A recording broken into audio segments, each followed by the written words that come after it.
Good evening and welcome to News Hour here at Primetime News Bulletin on TV Africa, the talking drum of Africa.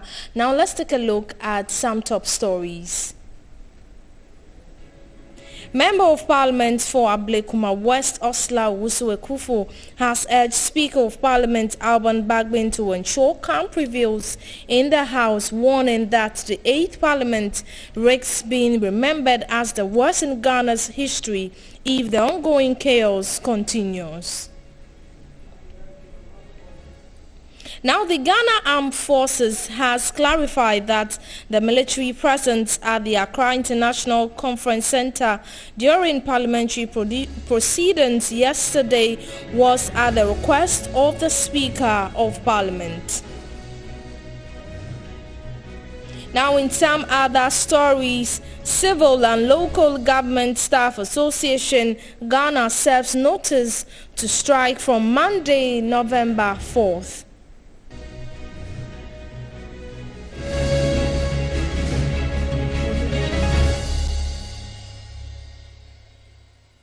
Examination Council has announced that it is actively working to release the pending results for candidates who took the 2024 Basic Education Certificate examination.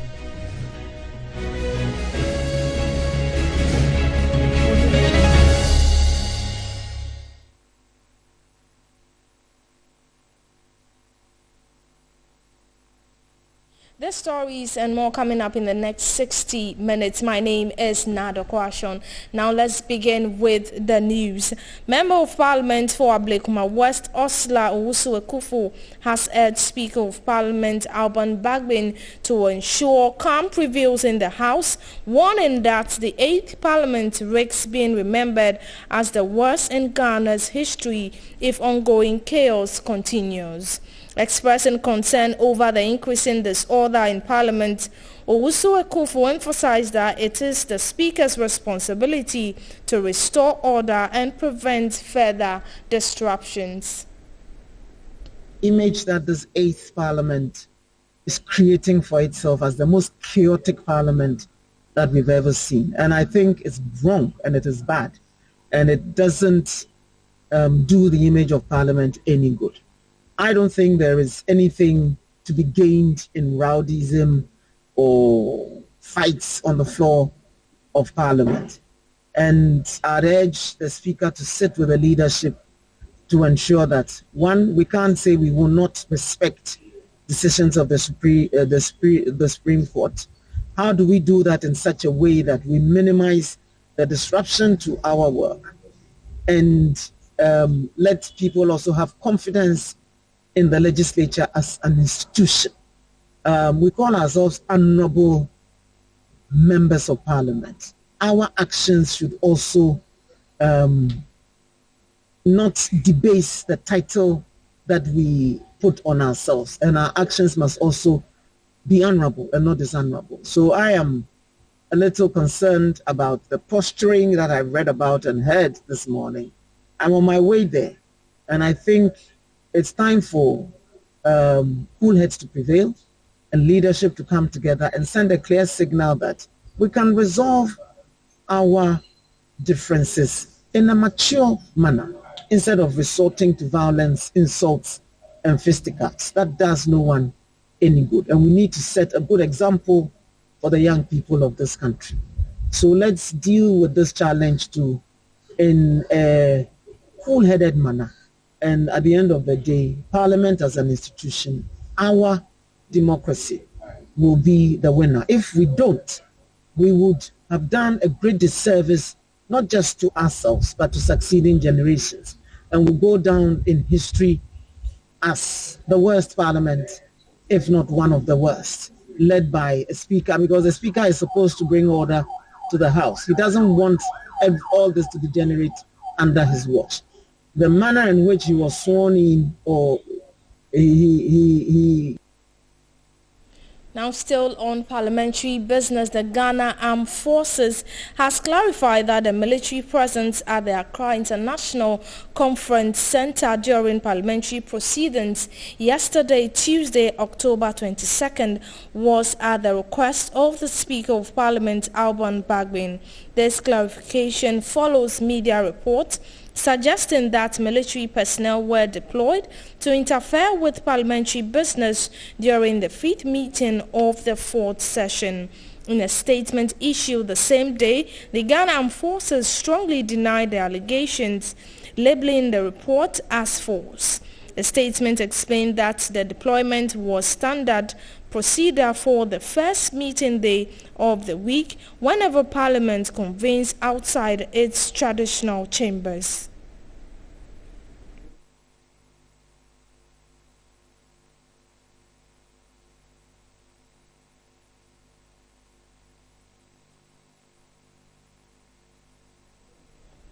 Away from Parliament, let's shift attention to the second gentleman of the land, Vice President Dr. Mahmoud Bawumia, who has commissioned phase 2 of the Chachadu micro hydro power generation plant constructed on the Chachadu waterfall at Alabanyo in the Hohoi district of the Volta region.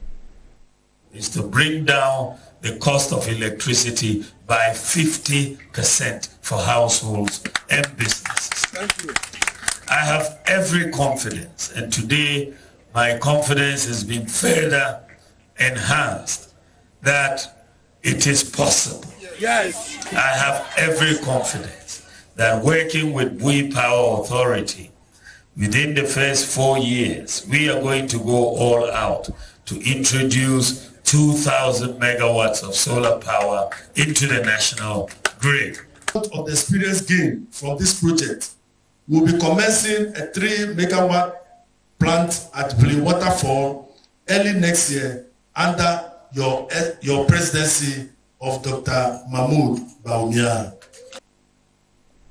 Now, a paralegal conference has been held in Accra to highlight some important role of paralegals in the country's justice services. Speaking at the event, the principal state attorney, George Tetesaki, has underscored the need for paralegals to be given relevant skills, competent regulations, and legal backing to enhance Ghana's justice system.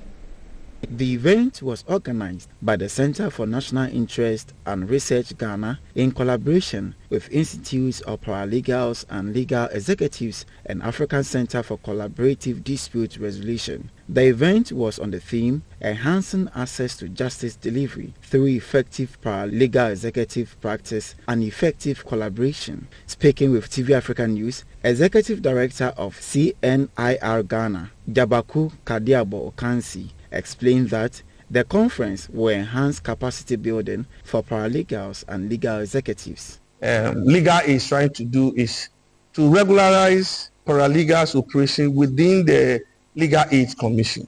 But we're saying that the Legal Aid Commission or the paralegals, they are not the only paralegals. So that if you don't even work in the Legal Aid Commission and you're a paralegal somewhere, there should be a broader law, like how we have lawyers. There are lawyers who work in some institutions, some have their own firms, some work in the court, some also do just corporate works, but they have an act that brings about the standardization, what has to, a lawyer, what you have to do, what you don't have to do. These things, we don't have it for the paralegals. So that is what we are calling for. That government, Ghana has advanced, and other things that other people are doing in other jurisdictions like the UK, where we are learning our law from, and the US, who are doing a lot in this justice system. In fact, that's where we even copy ADR from officially. And then we need to follow their footsteps and do something so that we can enhance the justice delivery in our country. The principal state attorney, speaking on behalf of the Attorney General, George Tetesaki, underscored the need for paralegals to be given relevant skills, competent regulation, and legal backing. The issue of paralegals being used is a welcome, shall I say, development. But then, in all things, regulating its growth and then how it is expanded is of a great necessity. And I am of the view that when we are able to regulate how we use these paralegals, it will go a long way in enhancing justice accessibility. I mean, we have research assistants being used by law firms and then also by certain aspects of our judiciary. And then we are expanding, this particular area is being expanded into areas such as body corporate organizations, NGOs, etc. So they've come a long way, and then although there's more room for improvement, as I indicated earlier on, regulating how they operate and then their functions is of great importance.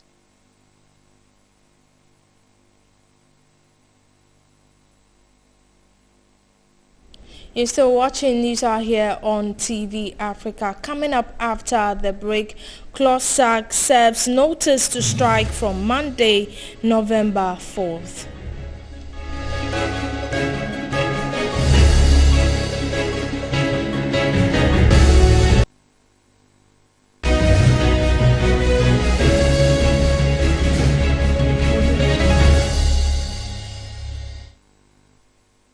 Welcome back from that breather. You're still watching News Hour here on TV Africa. Let's now continue in some other news where the Civil and Local Government Staff Association Ghana, CLOSAG, has said they have cause to declare a nationwide strike as a result of the long delay in the completion of the salary structure for the staff of the civil service and the local government service.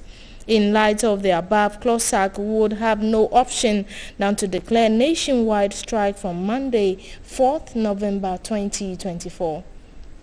The Civil and Local Government Staff Association Ghana, CLOSAG, has said they have cause to declare a nationwide strike as a result of the long delay in the completion of a salary structure for the staff of the civil servant and the local government service. It is recalled that CLOSAG, by an earlier letter dated June 21, 2024, indicated that its members would proceed on strike on July 2024. However, subsequent engagements with the government side got them to call off the strike by issuing a communique. They said that as a result of the understanding that the process of finalization of a salary structure would be completed by October 31, 2024 and implemented with effect from 1st January 2025. Several meetings had been held without any firm offer from the government side.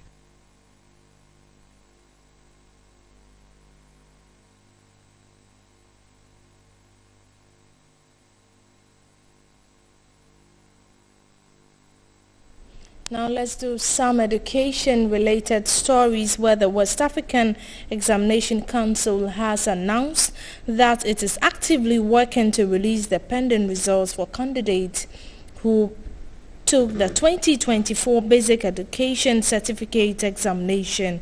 In a statement, WAEC revealed that the result of 33 schools candidates and 3 private candidates have been withheld. Additionally, some subject results from candidates in 149 schools are currently under review due to reported irregularities. John Kapi, WAEC's head of public affairs, emphasized the need for parents and guardians to remain patient as the processing of the results continues.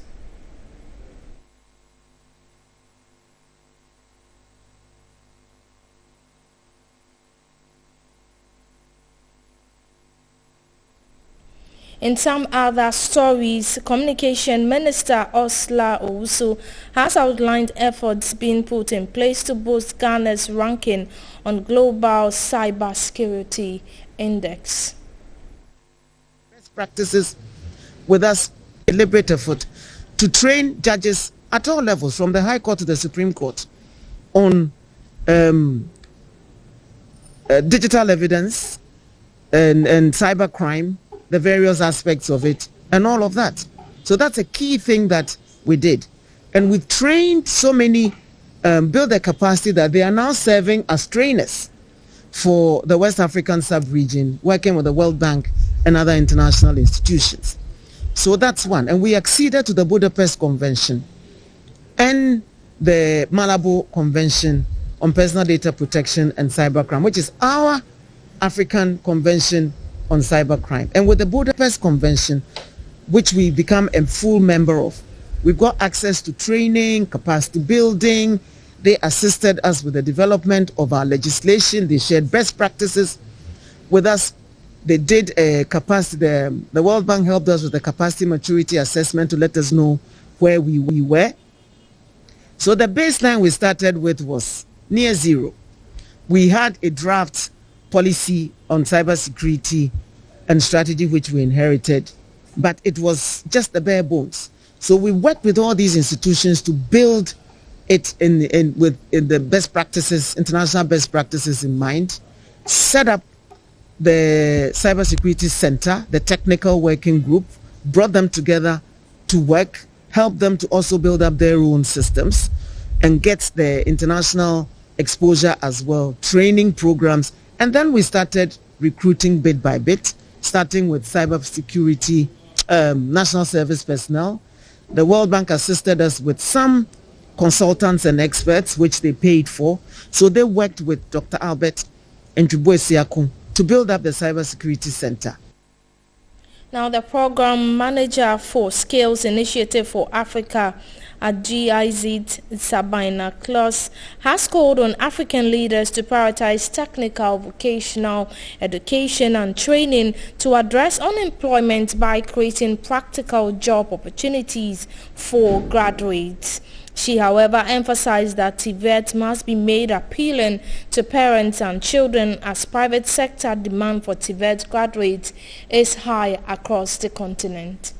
I think that's a core for the German Development Corporation now for 20 years.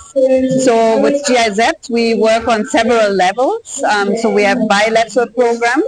So here in Ghana, we support ministry, but also CTVET, on specific colleges, on specific sectors, but then also my project now is on continental level, and here we are supporting the African Union Commission and the African Union Development Agency to really set up mechanisms for member states and also support them. So it's a continental approach. Ghana is one country out of 55.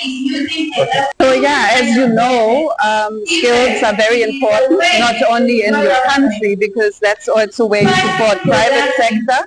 And private sector can only grow if you have people with skills. So looking at, for example, now the African Free Trade Area, so Africa is now opening their boundaries for trade, but trade can only happen if you have the skills on all sides. So I think it's very important to have the skills in your country, but also vice versa. Mobility in skills. So if one country doesn't have one skill, you can bring the person into the other country. As well as now Europe is getting older and older. So in 20 years, the majority. Still on TVET, the 2024 Ghana Technical Student Awards and Tech Fair organized by the Bridgewell for Development under the auspices of the Commission for Technical and Vocational Education and Training. Participants showcased innovative projects competing in categories such as robotics, renewed energy, fashion and agricultural technology. Under the theme Spark Change, ignites the future for innovators and job creators, brought together talented students, industry experts and stakeholders within the technical and vocational education and training ecosystem. The Tech Fair showcased cutting-edge projects and innovations developed by students, highlighting their creativity, skills and potential to drive Ghana's economic growth. Participants competed in various categories, vying for prestigious awards that recognize their outstanding achievement. In an interview with the Vice Chancellor of Accra Technical University, Professor Amevi Akakpovi says the initiative is to empower the next generation of leaders to shape Ghana's future. Necessary skill to enable them create a job themselves. Most of the time, the lack of skill is also synonymous to the issues of unemployment. when there is a skill, as we say today as a slogan, there is a way. When there is a skill, there is a way. So empowering somebody with a skill is giving him the opportunity to do something for himself. And therefore, we made a call on all stakeholders, from education systems, industry players, and the students themselves. For the education systems, we demand that we begin to look at how to create a very conducive environment, not just to teach people or train the brain, but bring up their skills, giving them, the chance to try and then correct. And that is, for instance, creating what we call the maker space, creating laboratories, an environment where students can experiment what comes to them as dream and bring out results. It's about adopting project learning based or activity-led learning approaches to teaching. In an interview, the head of the organizers says Tech Fair has become a benchmark of excellence in TVET education, inspiring students to become innovators, entrepreneurs, and leaders in their respective fields. Some awardees also spoke to TV Africa News. Here for the Ghana Technical Awards to speak and also, present some of the awards to some of the winners. I'm also a product of TVET because I completed Sunyani Polytechnic, and then though I did marketing, I'm somebody who is very innovative and creative. To that effect, I'm noted to be the first person who set up a successful private TV station in northern part of Ghana. So I believe that yes, all of us do not need to wait for the government to create jobs for us, and the jobs are not even available, But the problem that we've seen, me traveling across Africa, some of the governments in Africa do not create enabling environment for the youth to thrive in terms of entrepreneurship. They don't have access to funding, the regulations that one has to go through in order to set up your business. It's not conducive for the young entrepreneurs or the students.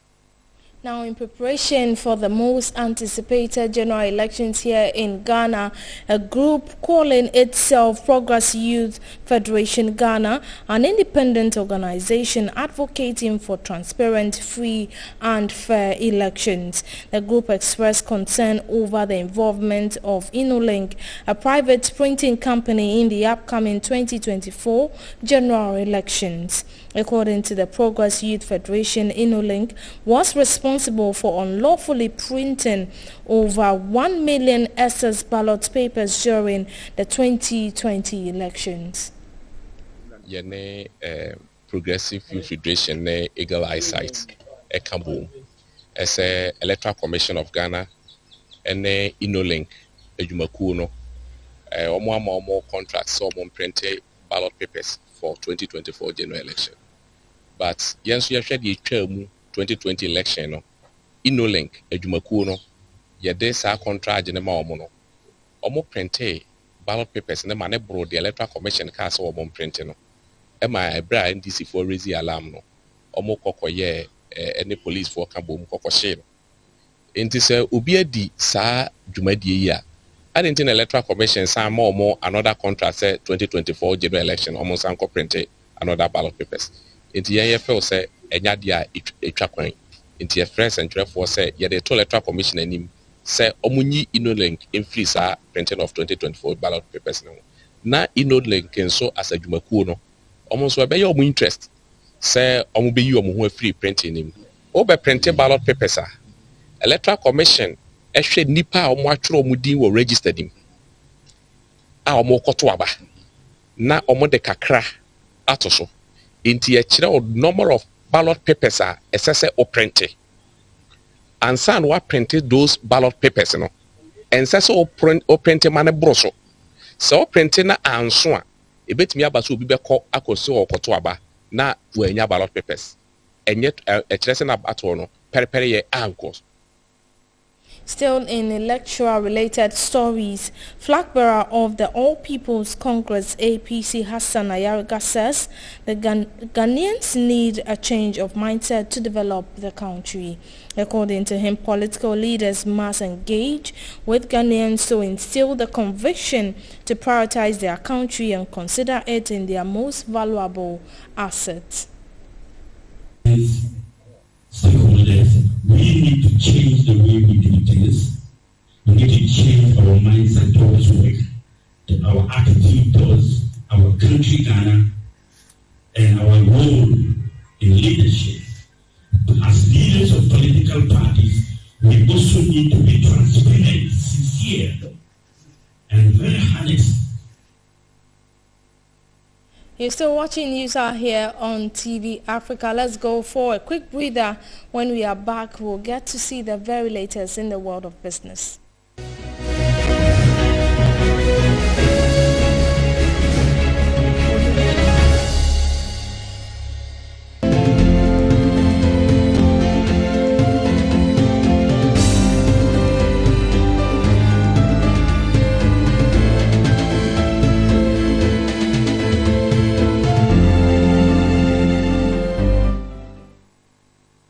Welcome back from that quick breather. Let's now continue in some business news. Senior Research Associate at the Imani Africa, Dennis Asari, has called for the creation of an independent body to monitor government spending after the third Imani Oxfam Fiscal Recklessness Index reveals the Ministry of Finance as the most reckless institution. In an interview with the media, he called for strengthening of the work of internal auditors to help curb the situation. Imani Africa has launched its third Imani Oxfam Fiscal Recklessness Index covering the period from 2021 to 2023. The report reveals the latest findings on Ghana's fiscal management and accountability. According to the findings, the Ministry of Finance tops the list of the most fiscally reckless institutions, followed by the Ministry of Chieftaincy and others, leading to significant financial losses for the state. To address this issue, Dennis Asari, Senior Research Associate at Imani Africa, announced that the political parties and civil society organizations have agreed to establish an independent body to monitor reckless spending by government institutions. Between 2021 and 2023, irregularities was about 4.9 billion Ghana cedis. This 4.9 billion Ghana cedis is equivalent to 2.63% of our GDP in 2023, which is very significant. But what was very telling too is that 90% of these irregularities are tax irregularities, which means that while we keep talking about the low revenue mobilization, there are still a lot of uncollected revenues that the Auditor General keeps citing as a reflection of weak revenue enforcement. But what was also important is that we're also able to see that these irregularities represent at least more than 2 times of how much we spend on poverty reduction programs like LEAP and the Ghana School Feeding Program. And that if we should invest all the financial irregularities between 2021 and 2023 into the Ghana School Feeding Program, it could feed each child about 6 Ghana cedis per day. And so that tells us that these financial irregularities could be losses or could be savings that could have been made. And so whilst we are pushing for more fiscal prudence and we are pushing that government implement measures that can help us with a quick economic recovery or a more sustainable recovery, there's the need to actually go deep down to the institutional level to address these gaps and also make sure that we put in measures that ensure that public institutions are compliant with the Public Financial Management Act. So that's proposing other better solutions to tackle reckless spending. Dennis Asari says they must strengthen the work of internal auditors and financial committee in Parliament. So overall, we need a stronger fiscal council. Even though the one that we had was just a committee, but all the political parties agree that we need a fiscal council, which means that let's take this opportunity to properly set up a fiscal council, let it be legally backed, but above more things, give it more power so that they can be able to do the real work that we want them to do, then also enhance the internal audit function, which we can use all of these rules or all of these opportunities to address the fiscal indiscipline. Former Auditor General Daniel Yaw-Domlevo, who was present, shares his frustration over the lack of financial law enforcement in the country. The tendency in Ghana is that we create institutions and they are also begging on the same public funds. They don't perform, then we create another one. If you heard me recently, I was talking about even fighting corruption We've created so many anti-corruption institutions and we are not making progress. So in my considered opinion, the Attorney General, the Auditor General, the Director General Internal Audit, Public Accounts Committee, these institutions, we should wake them up. If they are up and doing, let me be honest with you, the Ministry of Finance will repent. Meanwhile, the Bank of Ghana's ECD pilot has achieved a major milestone, recording a transaction value of 473 million with over 96,000 transactions during the testing phase. This was contained in the Bank of Ghana's ECD report released on Tuesday, October 22nd, 2024. Bank of Ghana's ECD pilot has achieved a major milestone, recording a transaction value of 473 million Ghana cedis with over 96,000 transactions during the testing phase. This was contained in the Bank of Ghana's ECD report released on 22nd October 2024. The transaction involved both principal users, such as financial service providers and their customers. The failed tests were carried out in Accra, Takwa and Sefia Safo. While most transactions were conducted online, offline transactions also played a notable role. Offline transactions accounted for 0.004% of a total transaction value of 0.475% of the volume. A total of 2,750 persons participated in the online pilot and carried out various types of transactions, including peer-to-peer, persons-to-business, business-to-persons, and bill and merchant payment. On the other hand, a total of 173 participants took part in the offline pilot at Sefia Safo in the Western region. The area was selected among other areas within the region on account of its relatively limited telecommunications network availability. The key objective was to test whether the ECD offline solution could support consecutive payments without access to the network or internet, thus providing opportunities for persons living in off-grid communities to access digital forms of payment and improve their livelihoods. Cash and mobile money were noted to be the two most preferred payment methods in the peri-urban and rural areas. In the case of the rural areas, cash was significantly dominant. This could be attributed to the limited access of telecommunications infrastructure, which supports efficient delivery of mobile money services. This underscores the importance of online CBDC in off-grid locations. The pilot phase aimed to test the feasibility of the ECD as a digital complement to physical currency, incorporating online and offline use cases to address the need of urban, peri-urban and rural areas. The report emphasized the pilot's potential to advance broader objectives, including financial inclusion, more efficient payment system, and improve access to formal financial services, particularly for those in remote areas. Given the pilot's success, the Bank of Ghana is considering the next step towards a potential full-scale implementation of the CD.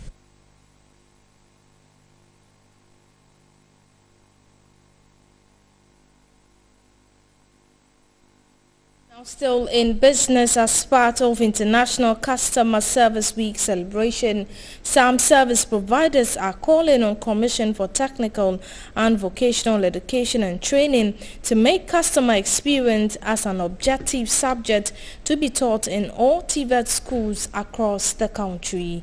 According to the group, this will boost the morale of customer service and also enhance productivity for economic growth. The International Service Week celebration is an annual international event that takes place in the month of October. It is a time to recognize the importance of customer service and also to honor those who provide it. Here in Accra, the story was not different. Industry experts who also marked the celebration are, however, calling for a more convenient way to boost customer experience in all sectors of the economy. The group is, however, calling on government to design a course subject on customer service experience to be taught as a core subject in all TVET schools to enhance effective customer experience in the country. Young people now warm bana happy no school no.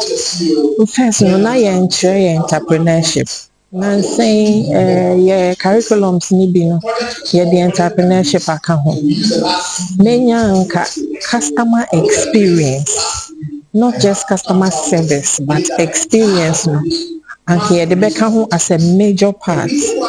And yɛbɛhwɛ say internships ni ade ni yɛma nkola no kono yɛma omo experience no omo building no customer experience enka ho ɛma omo managers and rate omo said yɛbɛyɛ a obewie school na obeba bɛyɛ adwuma wɔ bi adwumam anaso no abɛte ne de no yɛatete no sɛ obi de ne sika brɛ sɛ ɔma wɔ adwuma ya wontientie mu ngu no so wonyɛ customer woyɛ later wo apologize wonka sɛ saa wonka sɛ nya me fault wonka sɛ mukura wo ha adwen saa nneɛma no ɛna keka ho ma obi ba yɛ adwuma mɛ na ɔkyena wɔ mɛbi because ɔba yɛ n'ani anka sɛ bi ɔbrɛ pɛ ne sika no wankɔboa no nti wɔkase wɔbɛtɔ adeɛ wɔ hɔ anaasɛ wɔba ma wɔayɛ adeɛ ama no wonni ne ntoro wontietie mu ngu no so wode obuo ma no ɛno na ɛyɛ customer experience ahobrɛaseɛ ne yɛde gye obi tena ase no a n'ani bɛka yɛ hɔ no ɛno na yɛnyaeɛ anka yɛnkyerɛ nka ho.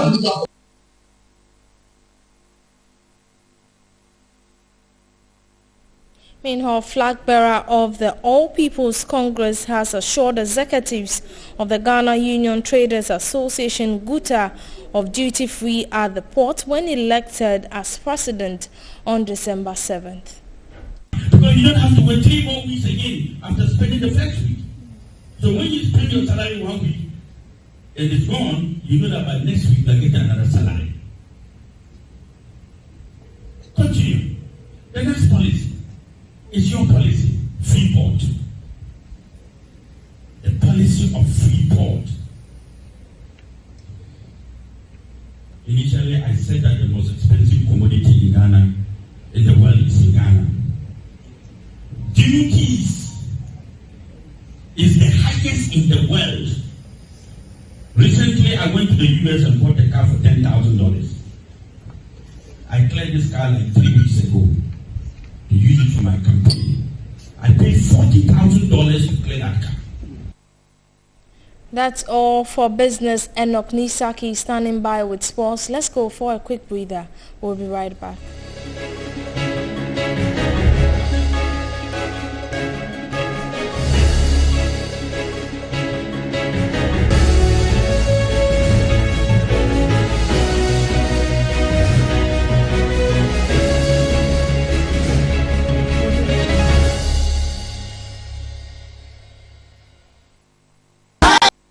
Okay, so moving on from Egypt, let's turn our focus to Accra Girls Senior High School. In preparation for the 64th anniversary, Accra Girls Senior High School is raising awareness through a series of activities aiming at promoting health unity among students. The program, organized by the school's alumni, brought together former students from as far back as 50 years ago. The grounds of Accra Girls Senior High School were filled with excitement as past and present students came together for a variety of activities to celebrate the school's upcoming 64th anniversary. Alumni who left the school for 10, 20, 30, 40 and even 50 years ago played a vital role in organizing the event. The day was filled with activities including a vibrant float, aerobic section and a health screening that focused on breast cancer awareness, among others. There was also a dancing competition which was supported by Better Mode, adding to the fun-filled atmosphere. The headmistress of Accra Girls Senior High School shared her thoughts on the program, expressing pride in the efforts of the alumni and the impact the event had on the current student. Unfortunately, I didn't come to meet the youth march and the aerobics, but the little I'm seeing, I'm happy for my girls. all work and no play makes Jack a dull boy. But then Monday, I'm hoping that the happiness and entertainment and everything will end tomorrow. Then Monday, there'll be serious academic work. Some of the old students also share their feelings about returning to the school and the importance of staying connected to the school's legacy. They express joy in giving back to the school and reminisce about their time at Accra Girls, whilst encouraging the current students to make the most of their time at school. This is so beautiful. It's an awesome moment for me, especially coming together, the various years group coming together and fellowshipping with each other. We are learning from each other and things like that. And also even for the students, those who are in school, that kind of solidarity, that kind of coming back to school to help your school is something that must be upheld. We can't leave everything for government. I think that at a point, all students should come and show solidarity to the school that they actually came from. That gave them everything that they are enjoying now in life. This is a life philosophy, that I run by. Don't compete with other people. Compete with yourself always by trying to make yourself better, a better person, a better version of yourself. Because when you compete with people, that's when, envy and hatred and all of that comes in. And growing up, you don't need all of that to be a successful person. So we want them to be very particular about their breasts. Like you're saying, it keeps you alive. So this is very, very crucial. There's this notion that breast cancer affects women in older age, but now we have the younger ones also being affected. So this is why we felt it was very, very important to have the screening for the children. And they have been very well educated about the breast cancer as well. With the anniversary just around the corner, the celebration is already making an impact, bringing smiles to the faces of the students and the alumni.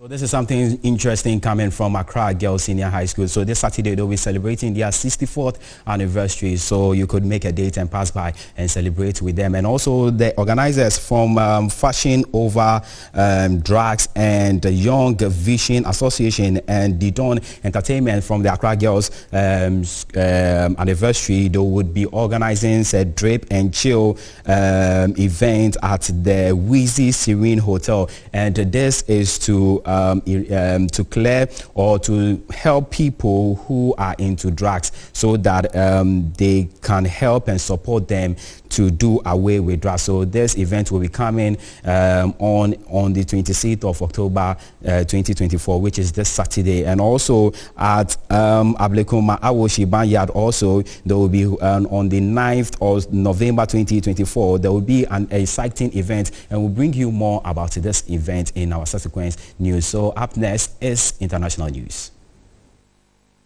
Late Tuesday, the bodies of victims of a fuel tank explosion near Uganda's capital, Kampala, were retrieved as investigators collected evidence at the scene in Kigogwa town. The truck overturned after an accident and later exploded, killing at least 11, including 2 minors. The district police commander at Kampala Metropolitan North provided more details. 4 buildings housing 9 shops were destroyed in the blaze, the police have said. The fuel tanker was traveling from Kampala to the northern city of Gulu, about 400 kilometers away, when the accident occurred. The injured were rushed to the nearby health facilities for treatment. The identities of those affected have not yet been established. A video shared online by an onlooker appeared to also show people scooping up fuel from the truck before the blast. The Uganda Police Force stressed the importance of exercising caution when dealing with hazardous materials.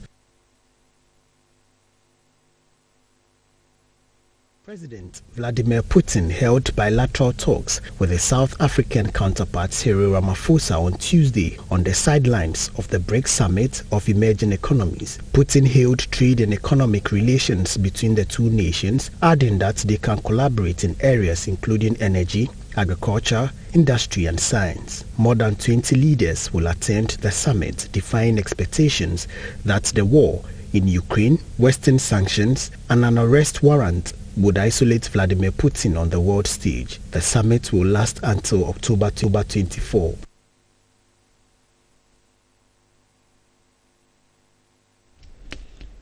This is our wrap-up on News Hour here on TV Africa, the talking drum of Africa. My name is Nado Kwashon. Do enjoy your evening.